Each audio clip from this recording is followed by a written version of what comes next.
एक बार ऐसा हुआ कि सैमसी में जहां गुरु आश्रम है तो एक खंडेर था और हमें खंडेर बहुत प्रिय है शुरू से।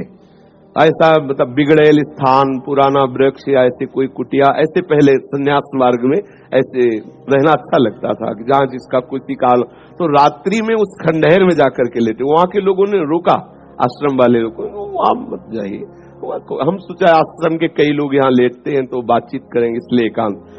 यही गए तो अंदर मंत्र चल रहा था और एक छोटी सी टार्च सिराने, एक छोटी सी घड़ी दुप दुप वाली, क्योंकि उसे पता चले ना तो मतलब टाइम का। तो ऐसे रखे वैसे से थोड़ा ही लेटे तो उस समय जटाएं बड़ी बड़ी थी इतनी, तो ऐसे उनको तकिया की तरह जटा रखे। तो ऐसा लगा जैसे कोई हमें बहुत जोर से दबाने की चेष्टा कर रहा है। तो ऐसे देखा तो मुझे स्पर्श जैसा भी हुआ कि जैसे कोई कड़ा हाथों में एकदम।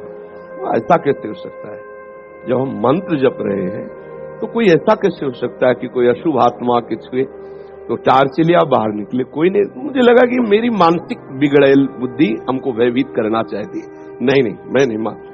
एक मन ने कहा यहां से हटके, वहां से हमको जिद्दी स्वभाव था, नहीं देखूं कैसा क्या, फिर वही जाके सोए। थोड़ी ही देर में फिर स्पष्ट अनुभव हुआ कि ऐसे। तब हम बैठ गए तत्काल मंत्र जपते हुए। फिर हम कहा अब यहाँ ठीक नहीं है, क्योंकि बार बार विक्षेप डालेगा। मंदिर में गए, उन लोगों से कहा, बोले अब जानते कि वहां है, आप क्यों गए ऐसा?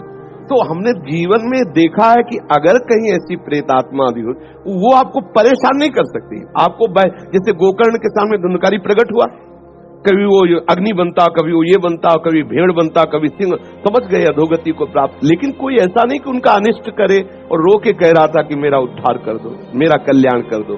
तो ये प्रेत आत्माएं भगवत धाम वासी, भगवान नाम जापक वैष्णवों के प्रति अपना कल्याण करने के लिए आती है। किसी को भी कभी घबराना नहीं चाहिए। यदि कभी ऐसी परिस्थिति हो तो उच्च स्वर से नाम कीर्तन करने लगना, विश्वास करना, तुम्हें छू नहीं सकता कोई। ये हम इसलिए सत्ता नहीं मानते। जैसे कभी कोई प्रश्न करता है, कह देते मेरे भगवान ही भूत रूप में आए। ये एक स्थिति है, एक भावना की स्थिति जो सत्य भावना है। वासुदेवा सर्वमिति, तो सब प्रभु ही है और सच्ची बात सब प्रभु ही है। लेकिन ये जो अगर हम उस स्थिति को नहीं पहुंचे तो पक्का समझ लो कि अगर प्रेत योनि का कोई भी जीव तुम्हारे सामने आता है और तुम भगवान नाम जप कर रहे हो तो तुम्हें कभी परास्त नहीं कर सकता।